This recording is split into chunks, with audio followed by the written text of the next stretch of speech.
Okay, welcome to Financially Free, 5 ways to free up money to invest, or to free up more money to invest, even if you have irregular income.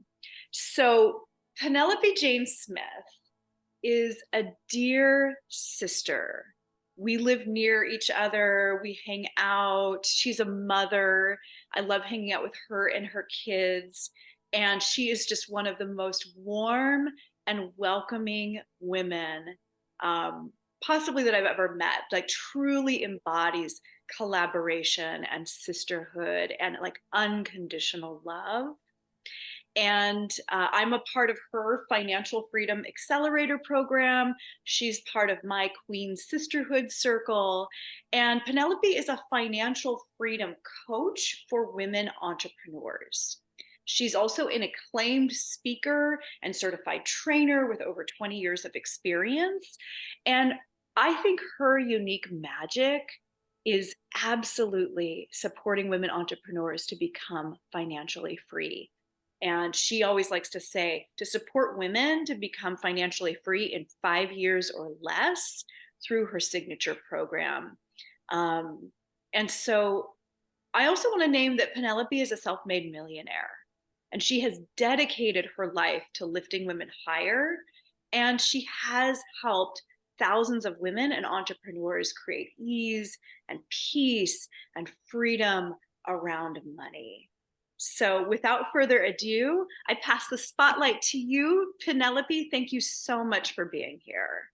Thank you, Jessica. You're amazing. I'm so grateful for our friendship and our collaborations. And I'm super excited to be here and be part of this fabulous community of amazing women. Like, a lot of us already know each other and love each other. And it's just great to be here. This is a special training that I've created just for this. So this is like the only way you can get this training is like right here, right now. This isn't a talk that I go and that I go around and do. So I think that you're very fortunate and smart to be here because you're going to get some really awesome insights.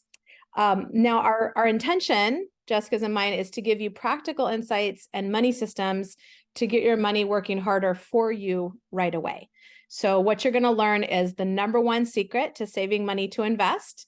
You're going to get simple strategies and brain hacks that can make millions of dollars of difference over time, and how to increase your savings rate by 81% without decreasing your lifestyle. And that's big, because a lot of financial people will be all like, oh, make your own coffee at home and you never get to go to Starbucks. Right? Have you ever heard that advice? Or you have to like just save every penny and not have any fun. And that is not my approach.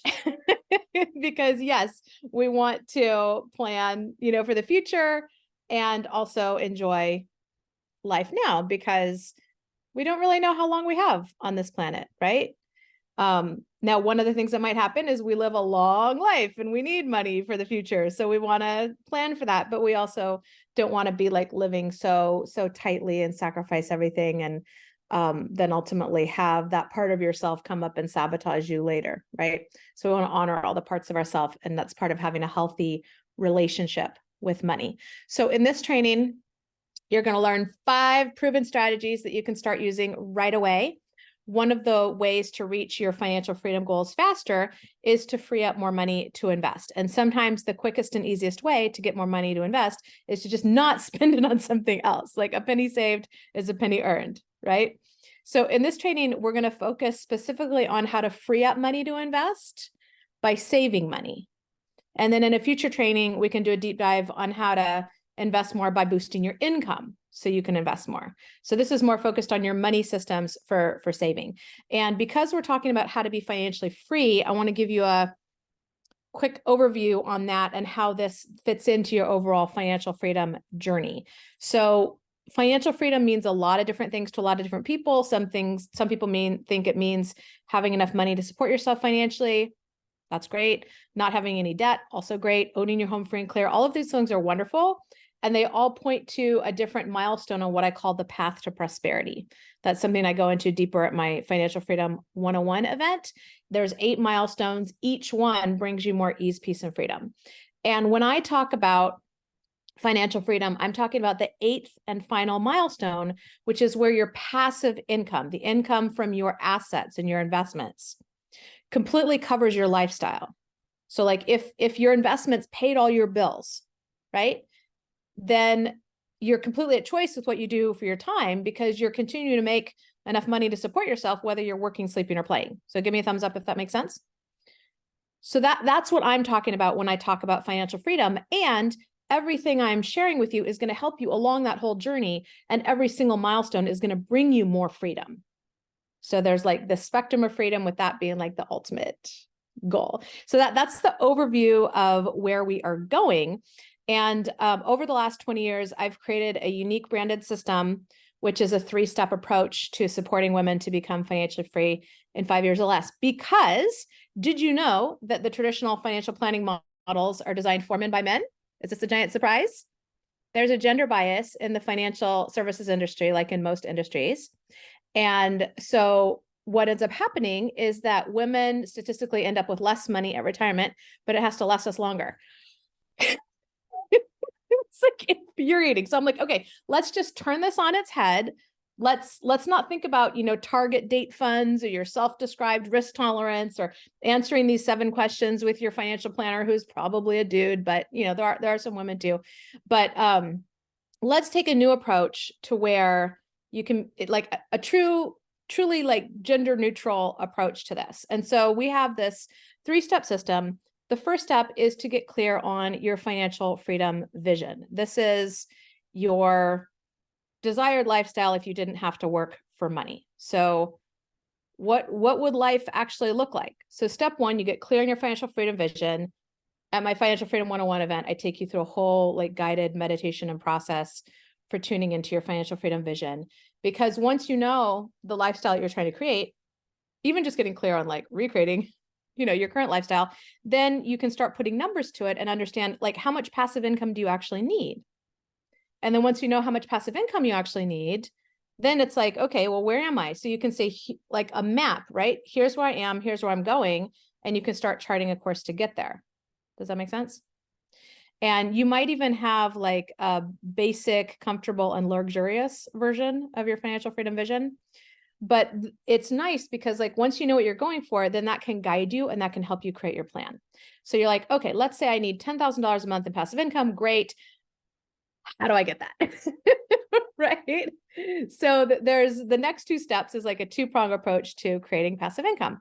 The first prong, or like the second step in my system, is to buy assets, That's where you take some of your money and you put it into something that's going to get your money working for you, get your money growing for you, and making more money for you, right? So if you've ever put money into a savings account or a money market account or a certificate of deposit and you've gotten some interest on your money, have you ever done that?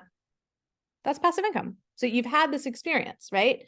Now, typically that's not like a whole lot of passive income. So you can get more coming in by investing in things like real estate or cryptocurrency or stocks or index funds or mutual funds or other businesses that you own, but you're not like all up in the day-to-day of. But the bottom line is this is the golden goose model of financial freedom. So do you remember the story of the goose that laid the golden eggs? Right? You would never kill the goose, but you want to be able to live off the golden eggs. So the goose is the amount that you have invested. And then the golden eggs is the passive income that you live off of. So when you're using this approach, you can look at like, okay, based on my financial freedom vision, how many golden eggs do I need? And then when I know how many golden eggs I need, then I know how big of a goose I need, right? So for some people, that does it, right? Like they have a big enough golden goose that all I need to do is show them how to get their golden goose laying golden eggs better. And boom, that's how I help people become financially free in a couple months, right? So that's really nice. If you don't have a big enough golden goose to become financially free immediately, then the next part of the approach, or the third step, is to create assets. So this is where you take your time, energy, creativity, social capital, and you create a new stream of passive or semi-passive income from scratch with little or no money down. Does that make sense? So that could be anything from licensing your intellectual property to writing a book to creating, a successful YouTube channel to affiliate programs. I mean, there's so many different ways to generate new streams of passive income. And I say semi-passive also because just like there's a spectrum of financial freedom, there is a spectrum of passive, right? Like some things are more passive than others. So for example, putting money into a savings account is more passive than owning a rental property. Ask me how I know. It's like, even if you have a property manager, you still have to manage the manager. There's still like weird stuff that happens, having owned 35 properties across the United States. I've had people like steal the pipes out of my buildings. I mean, just like stuff I could never predict or imagine. And you just got to roll with it. So it's not as passive.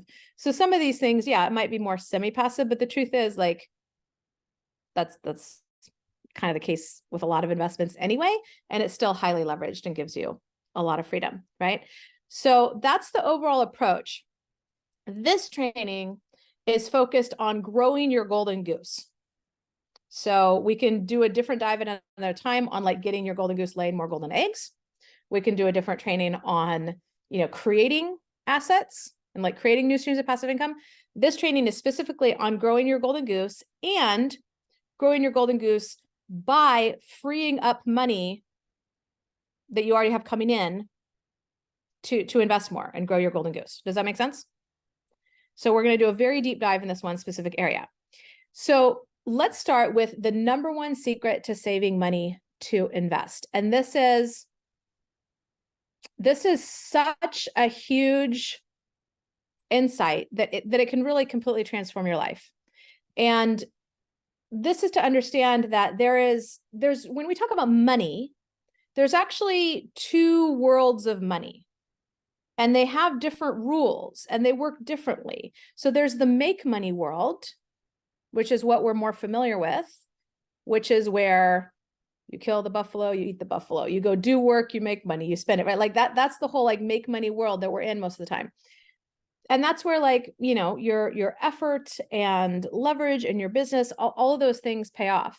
Then there's the grow money world, which is about getting your money to work harder for you, right? That's where your money is going out and making more money. It's having babies, and those babies are having babies, and it's this wonderful prosperity cycle. And the rules are different. So like you putting more effort on that isn't necessarily better.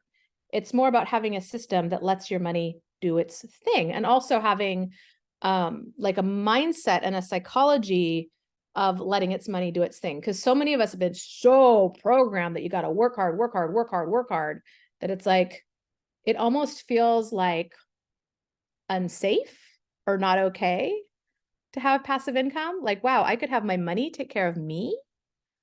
What? Right? Do you have a sense of that? Yeah. So there's sometimes some emotional work to do too. So here's the key distinction I want to get. That the number one secret to saving money is to transfer money from the make money world to the grow money world. So I invite you to, instead of using the word save, use the word transfer. Because until you've transferred it to where it can start growing for you, you haven't really saved it. Now, this is huge, because let's say this insight and these money saving tips that you're going to learn today help you save, $500 a month that you can now free up to invest instead. And let's say you can make 10% on your money. Well, if you start doing that when you're 35, by the time you're 65, you'll have over $1 million just from doing this one thing. Actually, you'll have over $1.1 million, Now, if you're over 35, you can't save $500 a month right now, don't worry. You don't know how to make 10% of your money. That's okay. This training is still totally going to help you. So here's how it works. Have you ever gone to a grocery store and gotten a receipt that says you saved, let's say, $9.40? Raise your hand if you've ever had an experience like that. Okay, awesome. Or maybe you went shopping and you got to the counter and realized that the shirt you wanted to buy was 20% off. Like, let's say it was $100. You were ready to pay $100 and you got it for $80. So you saved $20. Let me know in the comments if you've ever had an experience like this. You've gone to buy something and it ends up being less than you expected, or you thought you'd have to pay for something and then you didn't, or you got like the little you saved thing. Okay, yes. Awesome. All the time with clothing. Yeah, great. Okay, that's cool. So here's my question for you now. Where is that money now?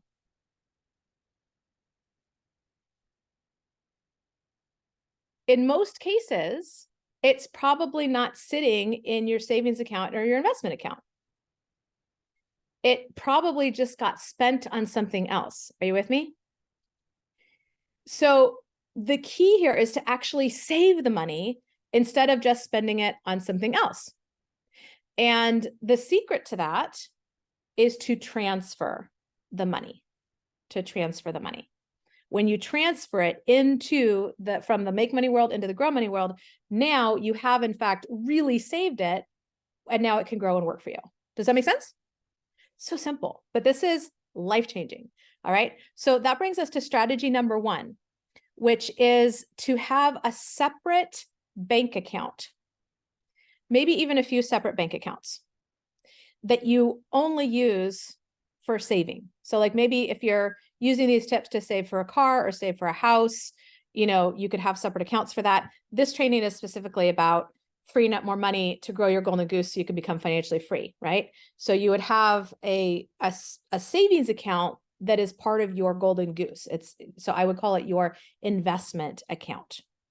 Okay. Some people call these sinking funds. I don't love the term sinking fund because it makes me think of a sinking ship. That sounds bad. So I call these prosperity accounts. So I encourage you to set up just a regular savings account that's your investment account. And you might be like, wait, Penelope, but I'm not going to make a whole bunch of money on my savings account. Yeah, but it's really easy to transfer money to a savings account, right?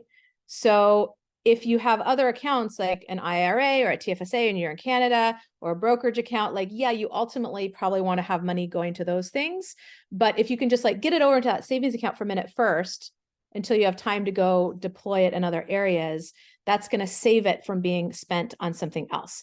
So the distinction I want you to get is you haven't actually saved money until you've transferred it out of your regular checking account, where it's just too easy to spend it on something else, and into another account where it's actually saved. So imagine you are a superhero like Wonder Woman or Miss Marvel, and you save someone from getting mugged in an alley on a dark night. You swoop in, you stop the attacker, but you don't just leave the person you just saved alone in the dark alley. They're still in danger until you transfer them to a safe place, right? So imagine that you are a superhero to your money and you're saving it from getting it spent on something else by transferring it to a safe place, transferring it to this separate account. And so for now, I really invite you to think about transferring money instead of just saving money.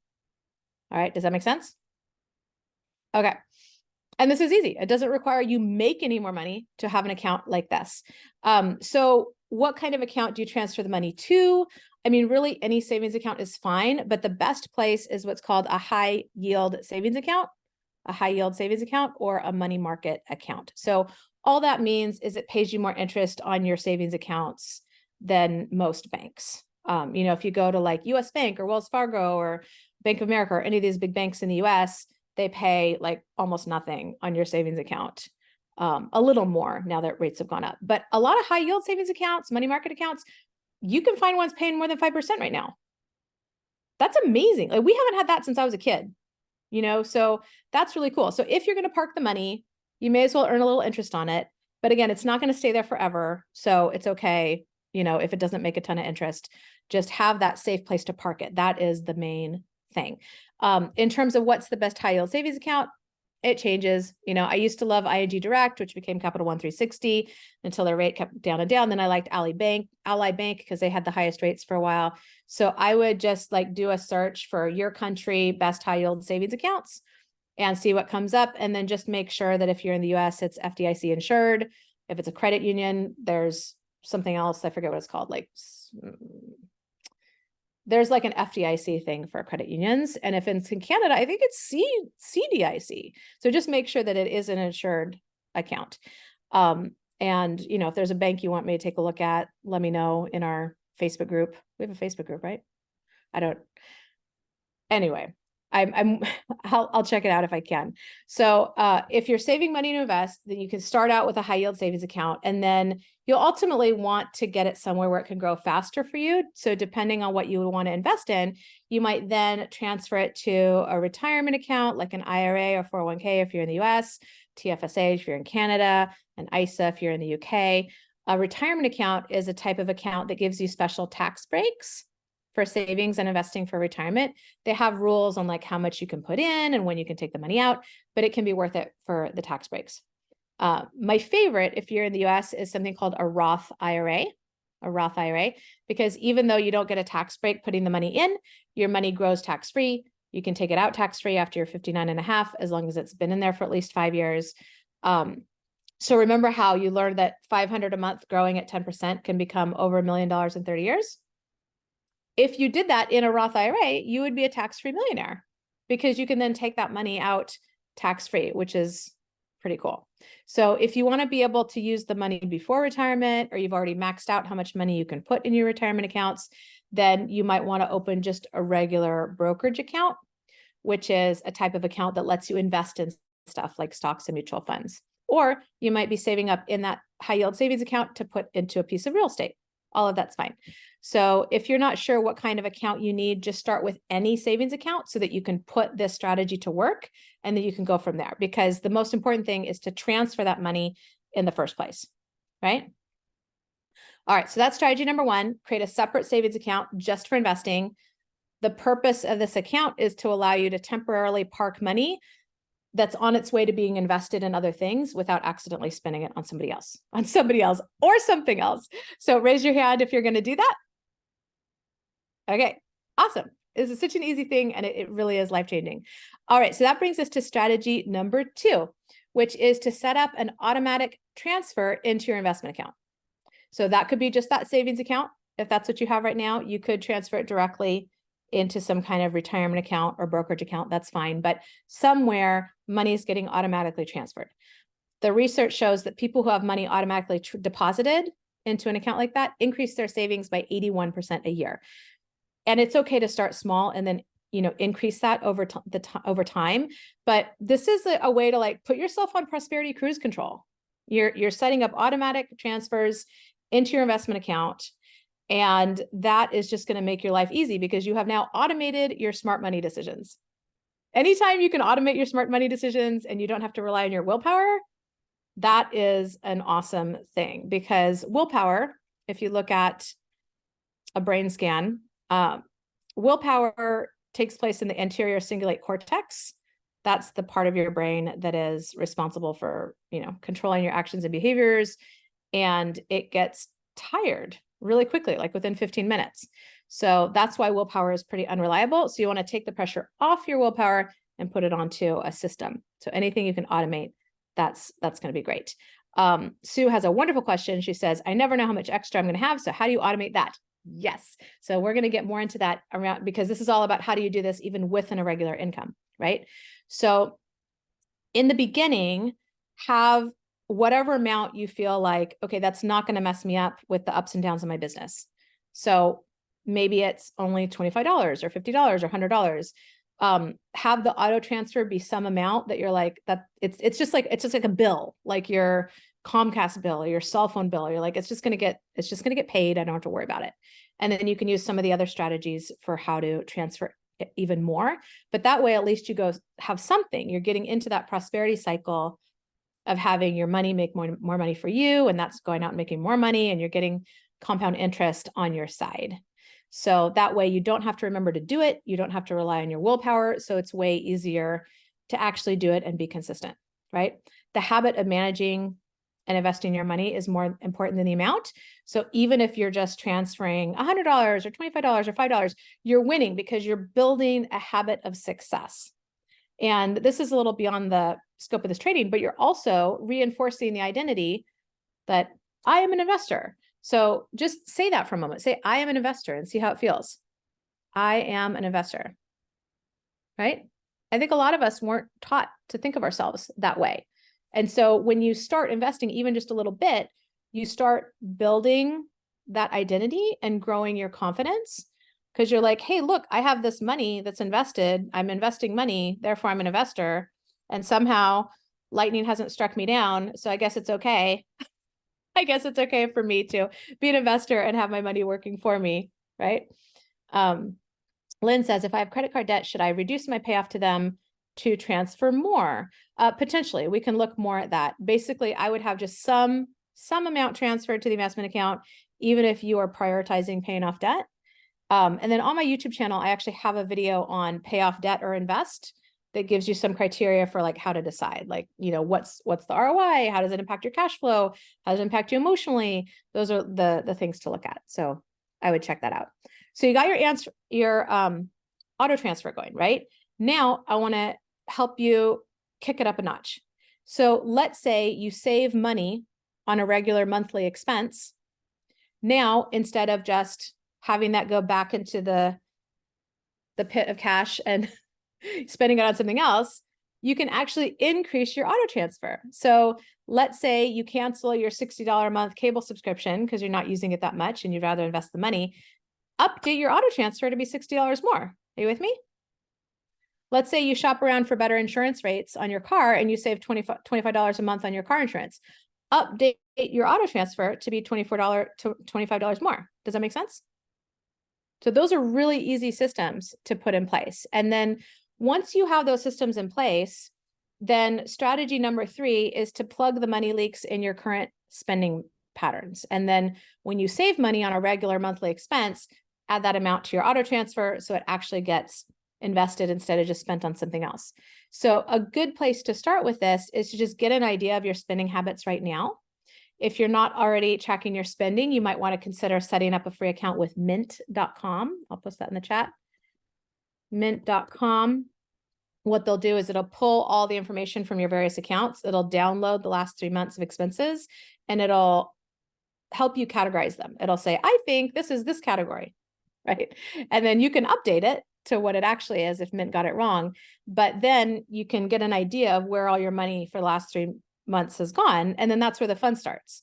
So I recommend that you approach this like a treasure hunt and look for money leaks. So what I mean by money leaks in this context is places where you're spending money that aren't necessary and don't give you a lot of joy or fulfillment. So this is a way where you're like, hey, here's an opportunity by bringing some more consciousness to this, I could be saving money without decreasing my lifestyle and my enjoyment. So for example, my marketing director, Beacon, they noticed they were spending almost $1,200 a month on food. They were having their groceries delivered, all their takeout delivered. They were getting takeout like 3 or 4 times a week without really thinking about it. And first of all, restaurant food is typically 4 to 10 times as expensive as cooking at home anyway. And then getting it delivered can almost double the price sometimes, right?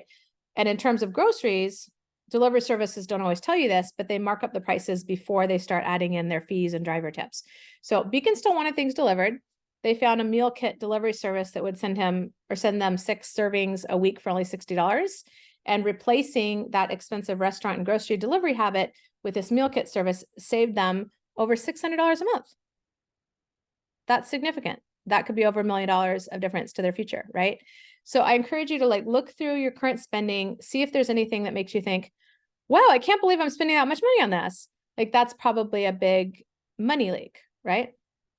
Another example I shared a moment ago is one way to free up money to invest without decreasing your lifestyle at all is to look for saving money on some of your regular bills. Like if you can get a lower rate on your insurance, for example, or a lower rate on your cell phone. If you have cable, if you're not really using it, you might want to just cancel it or even cancel it temporarily to like boost your investments. According to decisiondata.org, the average cable package in the US is about $217 a month. So that can really add up fast if you're not like really enjoying it, right? So once you've scanned your current spending for big obvious leaks, then you can take another pass and see, is there anything where you can cut back on little things that add up that aren't really bringing you joy and fulfillment, right? According to the Bureau of Labor Statistics, food is the largest household expense for most people after, taxes and housing. So can you bring your grocery down a little bit with more affordable options without sacrificing enjoyment? So again, just to be clear, I'm not suggesting you live in a tent and survive on grape soda and ramen noodles. Just look for places that you can cut back without sacrificing joy and fulfillment, right? You don't want to deny yourself indefinitely because there's a part of you that, again, will like revolt and sabotage your progress. So as you plug those money leaks, you can start transferring money into your investment account, right? And then that leads us to strategy number 4, which Elise says she uses You Need a Budget, YNAB, to eliminate money leaks, which is a great tool. So that brings us to strategy number 4, which is to create and follow a unique cash flow plan each month. Cash flow plan is another term for budget, but a lot of people feel contracted when they hear the word budget, like it's something that's going to limit them and not let them spend any money or have any fun. But when you do it right, your cash flow plan can actually have you feel like you got a raise and give you permission to spend money without feeling guilty or scared. Basically, what you're doing is you're telling your money where to go instead of wondering where it went. So I'm not gonna I can't get that deep into cash flow planning right now because it would just take too long, but this is something that I cover in great detail at my Financial Freedom 101 event, including more about what to do if you have an irregular income. So I'm going to post a link in the chat, the magic link, where you can get more info about that event if you're curious. And because you're a member of Jessica's community, you actually get to attend that on scholarship. I don't know if you know this, but as part of this community, you get a bonus ticket to Financial Freedom 101. So I'm just going to post that in the chat right now. Boom. Yeah, when you go there, what that's going to do is take you to this page with this extremely cute picture of Jessica and I when we hiked to a waterfall together while I was 7 months pregnant. You can't see that in the photo very well, but she was helping me scramble over rocks and stuff. It was fun. So this shares a little bit about that. And then here's all the info for the event. So all you need to do is put in your info, where you want us to send your workshop materials, and click the button. So this is $497 on my website. If you're referred by a friend, you can often come with a $97 seat deposit. All the FAQs are down here if you have questions about it. But with this link, all you have to do is click that button and you're in. So no tuition, no seat deposit, boom. If you want to retake it, Tree, yes, you can. It's a great event to retake because there's always different questions. There's always different processes that we're doing. It's always great to review financial stuff. So I would, jump in and do that. It's really great. Like in just 3 days, you get the financial education you should have gotten growing up. You get all the tools and money systems you need to move you through those 8 milestones and have the tools and money systems you need to be financially free forever. So it's a really wonderful event. It's like part of my philanthropy, getting financial education out into the world. And it's part of my marketing because some people take it and want to keep working with me in a, longer term capacity. And either way is just totally fantastic because as long as enough people want to keep working with me, then I can afford to keep providing it at such a low rate. I used to charge $2,000 for my events. And so we brought it down to $500. Most people can attend on scholarship because they either get it as a bonus with something, like you're getting it as a bonus with Jessica's program, or they're referred by a friend. Most of our people come on referral. So that is a hot bonus. Hope you take me up on it. We're also going to talk about what to do if you manage money with a partner, get into all of that. But for now, I'll give you as much as I can on cash flow planning in the time that we have. So let me just find my stuff here. So the idea is there's 2 methods of cash flow planning, and you can use one or the other or a combination of both. So when you, the first method is called a zero-based budget, and that's where you know how much your income is. So if you do know what your income is, or okay, I can count on at least $2,000. So if there's some amount of income that you feel confident you can count on, you can use the first method for that. Then the second method is for anything beyond that, or if like you just really don't know what your income is going to be. That's the method we're going to go into more today. So I will share that with you in just a second. But the point is, you then when you have a plan, when you bring consciousness to what you're doing with your cash flow, when you're telling your money where to go instead of wondering where it went, what ends up happening is you spend less without feeling like you're spending less, right?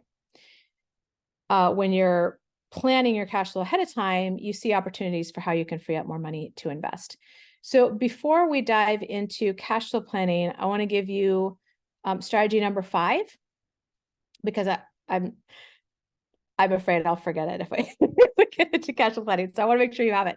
So strategy number 5 is to make a note on your phone. I'm assuming you have a smartphone. You could also make a note on a little, like a little notebook or note card that you carry around with you if you don't have a smartphone. But make a note to transfer any money you unexpectedly save or decide to save. So I have a note on my iPhone called transfers. So if I go to the grocery store and it says you saved $11, I make a note on my phone to transfer that $11 to my investment account.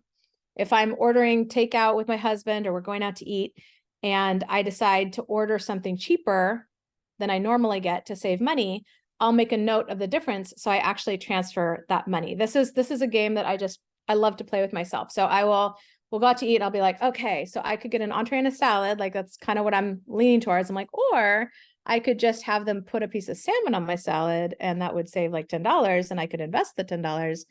And maybe I'll be like, nope, I'm just going to order my thing. Or maybe I'll be like, oh, actually, I want to invest the $10. So I'm always playing this game myself. And the idea is like to have fun with it, right? This isn't to feel limited. It's like, ooh, look at that. I could do this and that feels good to me. And I would actually rather grow the golden goose than have the entree, right?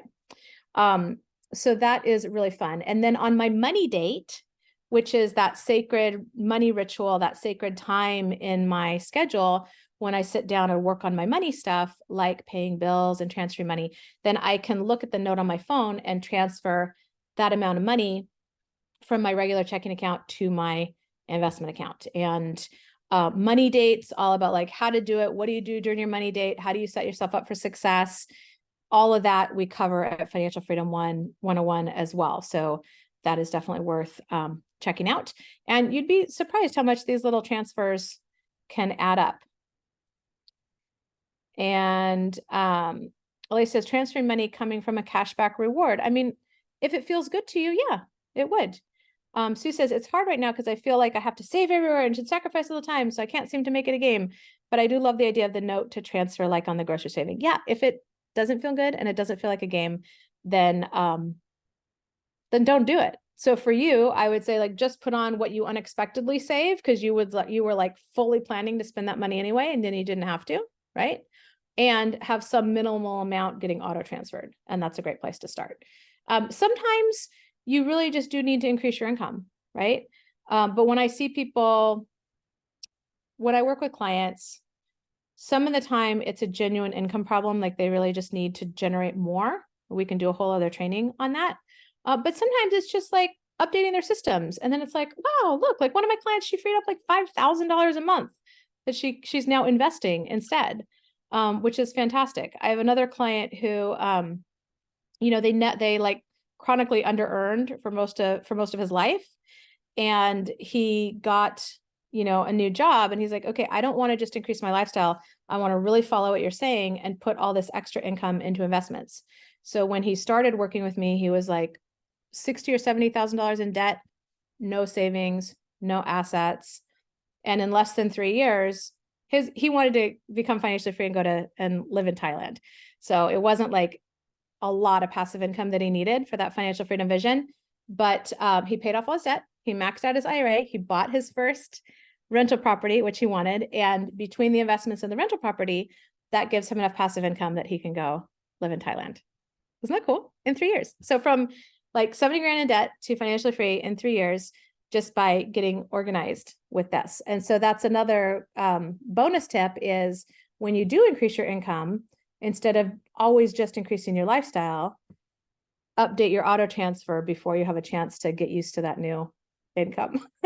So there you go. But I do encourage you as much as possible to make it fun. And the cash flow planning can really help because if you don't have enough to cover everything you want to cover, it can be very stressful, and having a plan can help you work your way through that. So let's take a look at cash flow planning. So again, this is for the amount of money where you just really don't know what your income could be. And I call it the prioritized income allocation checklist. So most budgets or cash flow planning, it's focused on expenses. Law of attraction says what you focus on expands, right? So we don't want to focus on getting more expenses. The cash flow plan, the way I teach, is focused on income. And we want to focus on income and get more income, right? So this is a plan for how you're going to allocate your income as it comes in. Does that make sense? All right. So if you really have no idea what it is, then it's just a list, and let me give you the first few things. So if this is your personal and business lumped together and you really don't know what it's going to be, then the first thing you need to look at is food. And I'm not talking about like, door dashing every night or going to the French Laundry, fancy fine dining, which I really enjoy, but maybe basic food, basic groceries. Maybe you could eat for the month for $500, for example. So that would be the first one. The next one would be basic utilities. And maybe your utilities are like $400. That's lights, water. It's hard to get along without those things. And then the next is shelter. So like your rent or mortgage. Let's say that's $3,000. And then the next would be basic transportation. So again, not buying a new Tesla and financing it, but like your gas and insurance and stuff like that. So let's say that's $400. So in this order, and so you can't go very long without food. It's hard to make life work without utility, shelter, transportation, but all this together ends up being, $4,300. So you're like, okay, that first $4,300, that's going to taking care of my basic human needs. Now, hopefully you're not in this situation where you're having a hard time covering your basic human needs, but I want to mention it because I have been in that situation. I took $10,000 of my own money. I built it into over $6 million of real estate. I was on track to retire by the time I was 31. And then I lost it all in the real estate crash. And I didn't have enough money to cover everything. And my electricity got turned off and everything in the fridge went bad. And I couldn't afford to get the electricity turned back on. And it actually wasn't because I didn't have enough money to pay the electric bill. It was because I didn't have a plan and I was paying other things that should have been further down on the list. And so I'm bringing this up in case you ever end up in a situation where you don't have enough to cover everything, or somebody that does. It's much better to work through that when you have a clear plan. And these are really the priorities. So if I had known then what I know now, there's no reason my electricity had to get turned off. I might have even been able to keep my house, which would have been awesome. And instead I lost everything because I didn't have a plan like this. So that's why I want to, make this available. So you don't have to start over again like I did. So those are the basics. And then you say, okay, well, as my income comes in, what would be the next thing I would allocate? So say, okay, before anything else, I'm going to invest $100, let's say. And after I invest $100, then the next thing, I really want to get my vitamin water. I don't know, I'm making this up, but like I do drink expensive vitamin water. It's like, what is it? It's probiotic water. And then maybe the next thing I want is some work thing, like Infusionsoft is my monthly CRM and my email management system for clients. It would be very hard to run my business without Infusionsoft. So that goes pretty high on the list. I'm mixing personal and business on here. You might get to the point where you do separate ones, but depending on how intertwined you and your business are, you can decide like how you want to do that. So now I use the zero-based budget for my personal, which you'll learn to do at the Financial Freedom 101 event. And I use this for my business. So in a minute, I'll show you exactly how I do it for my business, but this is the idea. Your cell phone bill, you get to decide how important your cell phone is to you. So maybe your cell phone is next because you're like, oh my God, I really don't want to have to live without my cell phone, or maybe your cell phone is even before basic utilities, or maybe it's even before food because you can call people to feed you. I don't know, but you can. So basically for you get to decide where, the cell phone is in priority. And what I absolutely love about the system is that you never have to say, oh, I can't afford it, or I don't have the money for it. Like you can just say, okay, where on the list does it go? What's the priority? So maybe I want my own private island, right? So at what point do I say, okay, you know what, now this is where the private island goes, right? So I find this a very abundant way of managing cash flow. And then you might end up, changing the allocations as time goes on. You're like, ooh, I need another month of food before I can handle this other thing. Is that helpful? And then you get to just allocate your income as it comes in accordingly, and not only to expenses, but again, you can also allocate towards savings and investments and debt payoff and education. Byron says, for me, cell phone is basic and utilities. There you go. So you can split it out or combine it as you see fit. So let me show you an example of what my business cash flow plan looks like. Would that be helpful? Okay. So the first thing is, one of the things I like to do is I like to take the income from one month and allocate it the next month. So how I have this set up is like the money comes in and then I allocate for it. You need a little bit of buffer in your account before you can do that. You need to basically have 1 month of expenses in your account so that you can go a month without spending the money. Does that make sense? But for you, you might do this even by the week, right? It doesn't have to be monthly, but this is how I like to set it up. So let me share this. So for example, let's say my current business bank balance is $20,000 and I'm working on allocating it. My September accounts receivable I had put here as $8,000. So now that it's October, I can see how much actually came in. Maybe, ooh, I actually made $10,000. And then how am I going to allocate that? October overhead, I actually lumped everything all together to where like my basic overhead is $8,000. And then I have $3,000 allocated to this mentorship program and $1,000 allocated to this next mentorship program. I have enough money coming in that I can lump all this together, but when I didn't, I split it out. So it would be like Infusionsoft, $299, virtual assistant, $215. So I would have broken it out like that.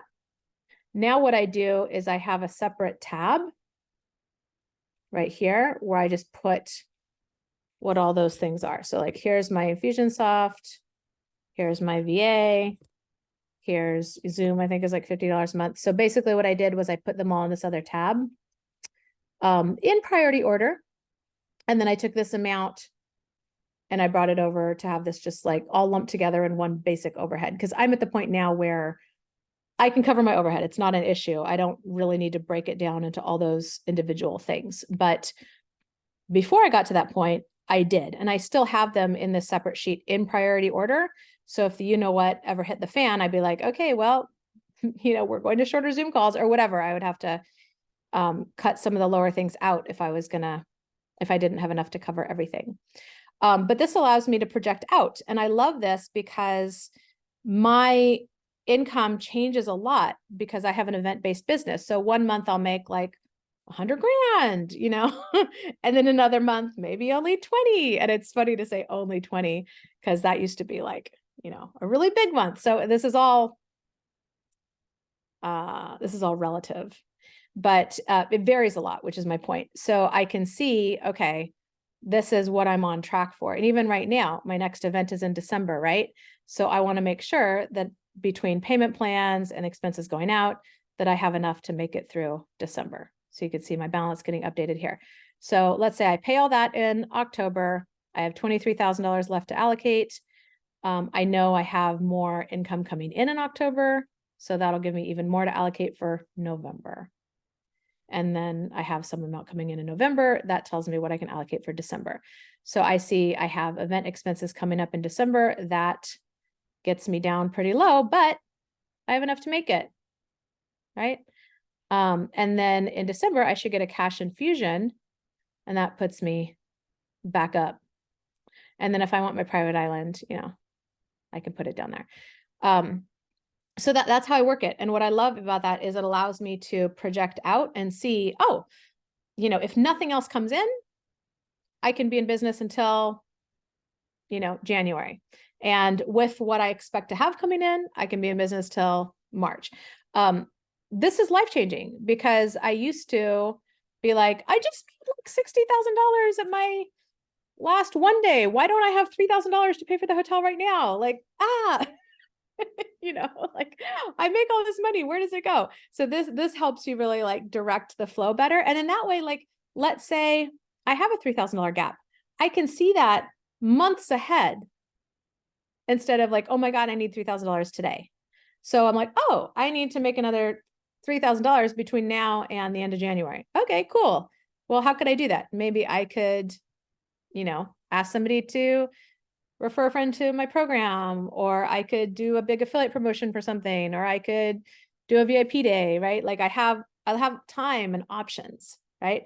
So I do it just straight up, in an Excel spreadsheet like that, because I find that easy to follow. And that's how I do it. So you can obviously update this to work for you. But when you plan the cash flow like that, then you can see, okay, where can I put more money towards investments, right? So we'll open it up for Q&A in a moment. Those are the basic things. How do you work in salary plus side hustle in the cash flow sheets? Okay, so part of that $8,000 in overhead, part of that is my paycheck.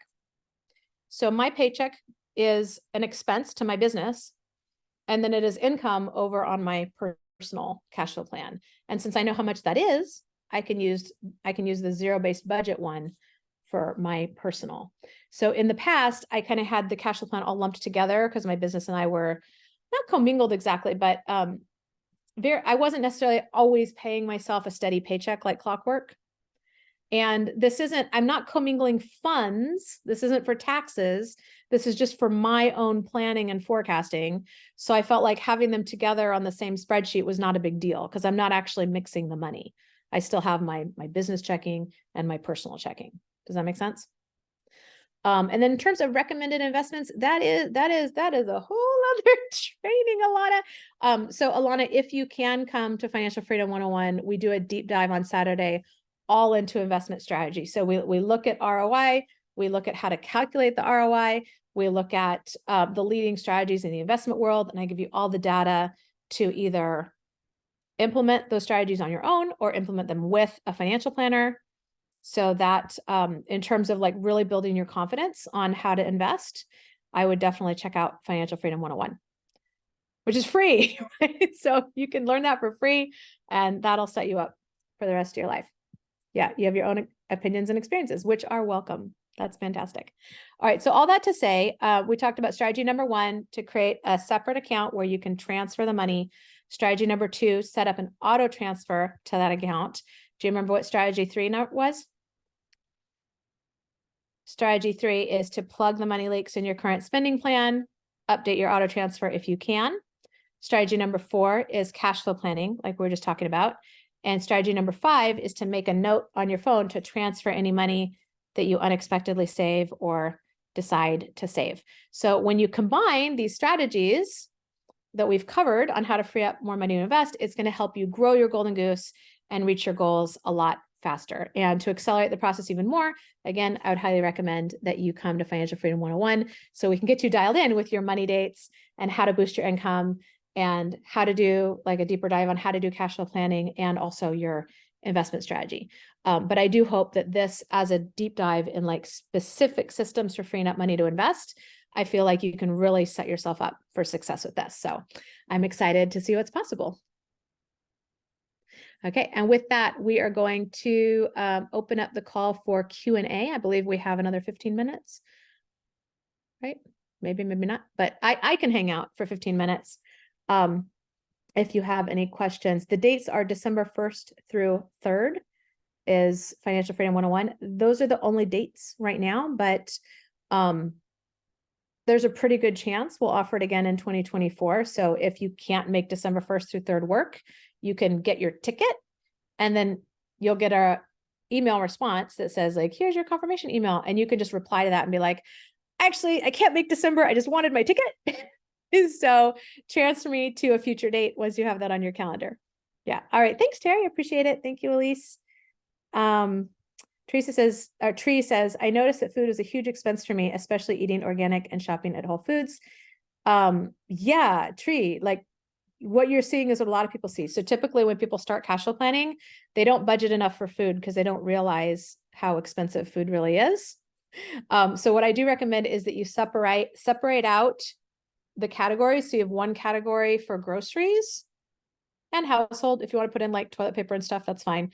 But like one for groceries and one for eating out, because if you combine them, then if you go out to eat a few times, you can just like blow through your whole food budget like really fast and then not have enough food. And that's like number one on your thing. You can't live that long without food. So yeah, it is an expense. You do want to pay attention to that. And if you, like me, prioritize eating organic, then you might look for, what are some least expensive options for things that you do regularly, like making your own bone broth. That's awesome. Because I mean, gosh, some of the bone broth I've gotten is like $14 a bottle. I'm like, oh my God. Right. Maybe I should look at making my own probiotic water. I've thought about that because that definitely adds up. But yeah, things like that.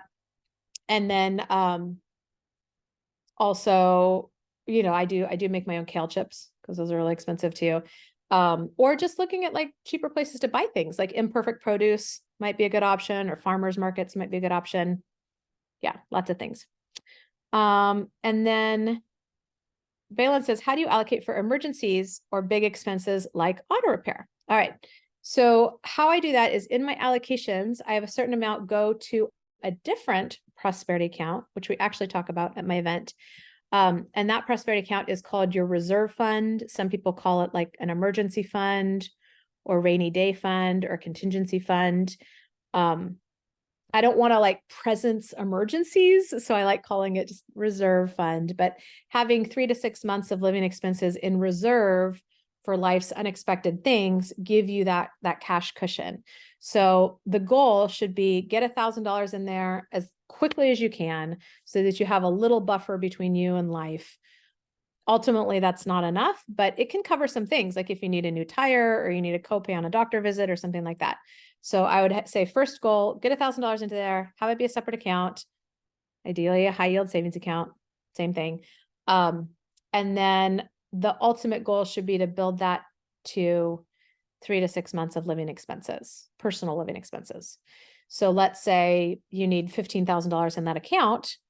In your cash flow plan, you could say, okay, this month I'm putting $500 to that, or I'm putting $200 to that, so that you can build up. And then once you get there, then you don't need to put any more in your cash flow plan for it because it's fully funded. If you have to dip into it, then you work on allocating to it again. So you allocate whatever feels appropriate to you to allocate on a month-to-month basis until you hit that goal. And then you can allocate zero until you have to spend some, and then you go back to building it back up. Yeah.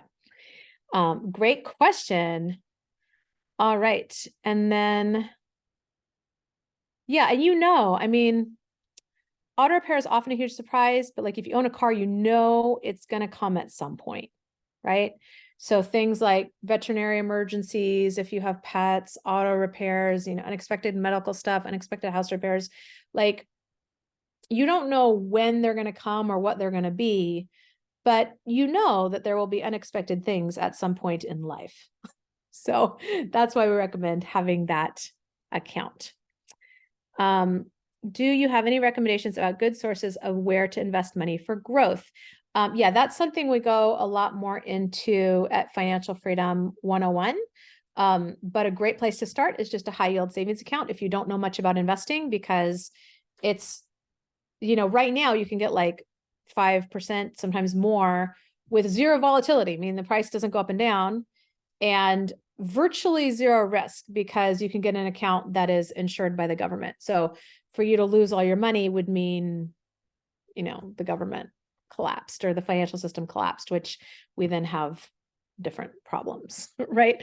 So I would start there and then come to Financial Freedom 101 and create or revisit your investment strategy. And then you can find investments that fit your strategy. Anasuya says, do you have separate high yield savings accounts for reserve and for investments that you'll do in the future? Yes. So I believe in having specific accounts for specific purposes, because having a separate account, it just creates that really clear boundary between like, this is this money's job and this is this money's job, right? So the reserve account, the job is to be there as a cash cushion in case of life's unexpected things, right? That's very different than the job of the investment account, whose job is to grow. So you can take more of a calculated risk with your investment account because its job is to go out and make you more money. The job of the reserve account is it needs to be there as a cash cushion just in case.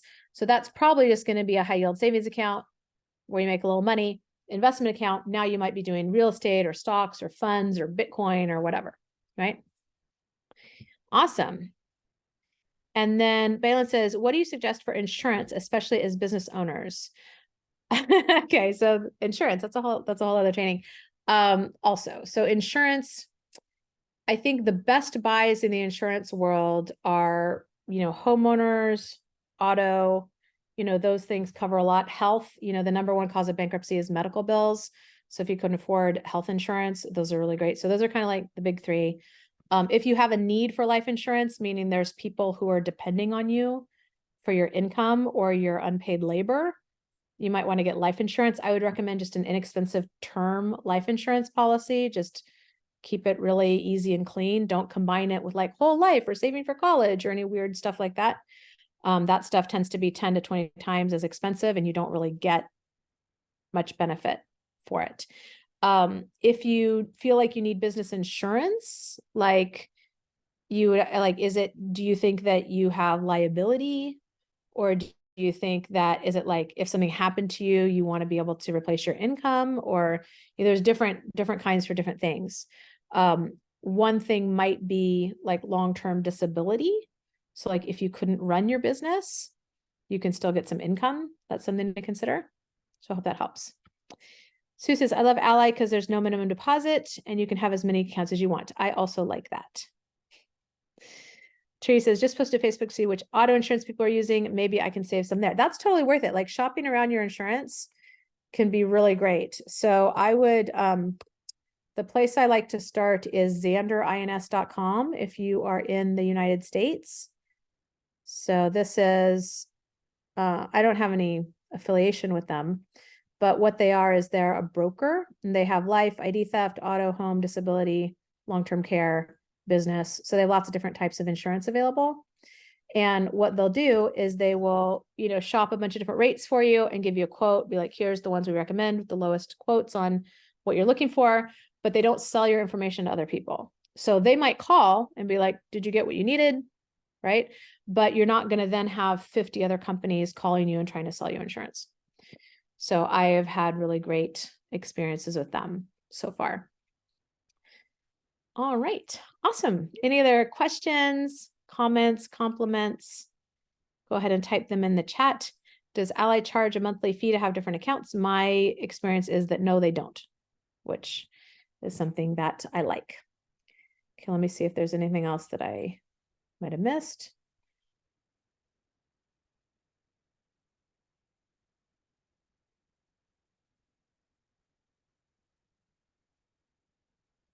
Okay. Can you retake Financial Freedom 101? Yes. Is it in person or online? It's online.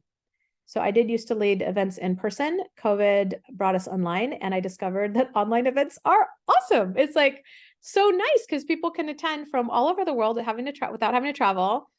It's cheaper because you don't have to fly to California if you don't live here, or drive, or like eat out or whatever. You could just be in your own space, be comfy, get up, take breaks, don't have to wait in line to go to the bathroom, don't have to worry about like bringing food because you can have your food right there. So I love the online events. It's made it so much more accessible to people all over the world to be able to come and get the financial education. And then all that money they would have spent on travel, they can just put towards investing instead. Yeah. Any recommendations on anxiety around money? Oh, Sophie, that's fantastic. So there's so many different modalities to help with emotional healing and anxiety and trauma healing.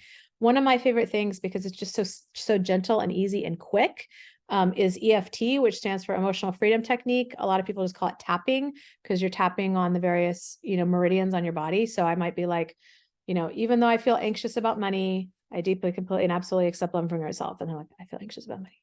Anxious about money, So that's the process I go through. Being a mom with 2 little kids, I like things that are fast, and I find that like within a couple minutes, I can really like feel a lot calmer. So also on my YouTube channel, there's a video called How I Use EFT to Release Limiting Beliefs Around Money. And you can just do the tapping with me in the video. Like at first I just say like, here's how to do it. and then I go through 3 rounds. So you can like have me guide you through it. Hello, and so that's my channel talking. Let me see if I can find that's, well, here's I'll put the channel in the chat. Boom.